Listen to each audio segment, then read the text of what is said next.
একটু পিছিয়ে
কাম নাই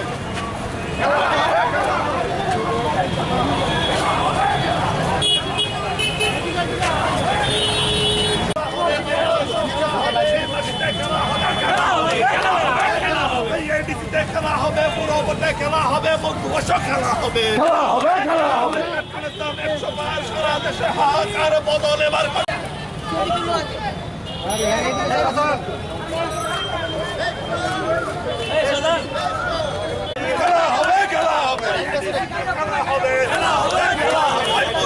খেলা হবে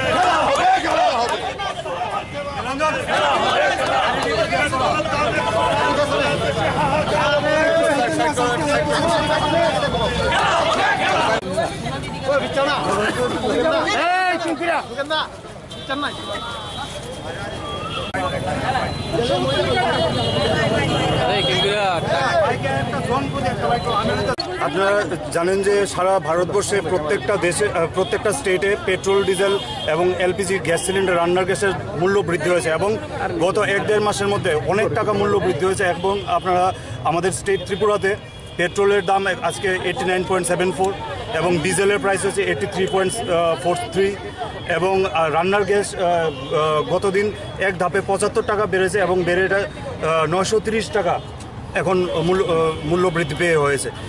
তার ফলে যে আমাদের যে এসেনশিয়াল কমোডিটিস যেগুলো রয়েছে, যেগুলো নিত্যদিনের প্রয়োজনীয় জিনিস রয়েছে, সেগুলো আসতে ট্রান্সপোর্টেশন কস্ট বেড়ে সবগুলো আকাশছোঁয়া দাম হয়ে যাচ্ছে, কিন্তু কেন্দ্রীয় সরকারের কিংবা রাজ্য সরকারের কোনো ভূমিকা নেই সেটাকে কমানোর জন্য, তাদের কোনো প্রচেষ্টা নেই। অথচ ব্যারেল প্রতি লিটার যদি আমরা দেখতে পারি আন্তর্জাতিক বাজারে সেটা অনেক কম রয়েছে, যেটা ইচ্ছা করলে ওরা এখন পেট্রোল এবং ডিজেলের প্রাইস অন্তত 60 রুপিসের মধ্যে রাখতে পারে। সেটা না করেও তারা মূল্য বৃদ্ধি করে যাচ্ছে ধাপে ধাপে। এবং গত 1 মাসের মধ্যে আপনারা জানেন যে পেট্রোল এবং ডিজেলের প্রাইস 12 টাকা 14 টাকা করে বৃদ্ধি পেয়েছে এবং এক ধাপে রান্নার গ্যাসের প্রাইস 75 টাকা বৃদ্ধি পেয়েছে। এর আগেও কয়েক ধাপে বৃদ্ধি পেয়েছে। এই সরকার আসার পরে, বিজেপি সরকার আসার পরে একবারও কোনো হ্রাস আমরা দেখতে পারিনি এইসব মূল্য বৃদ্ধির মধ্যে, শুধু ক্রমাগত বেড়ে আকাশ ছোঁয়ার দিকে যাচ্ছে। তার জন্য আজকে সর্বভারতীয় যুব কংগ্রেস প্রেসিডেন্ট শ্রী শ্রীনিবাসজির নির্দেশে আজকে প্রত্যেকটি স্টেটে আমরা এই আন্দোলন নিয়ে যাচ্ছি। ইউথ কংগ্রেসের তরফ থেকে আমাদের সঙ্গে সহায়তা করছে আমাদের মহিলা কংগ্রেস এবং এনএসইউআই নেতৃবর্গ।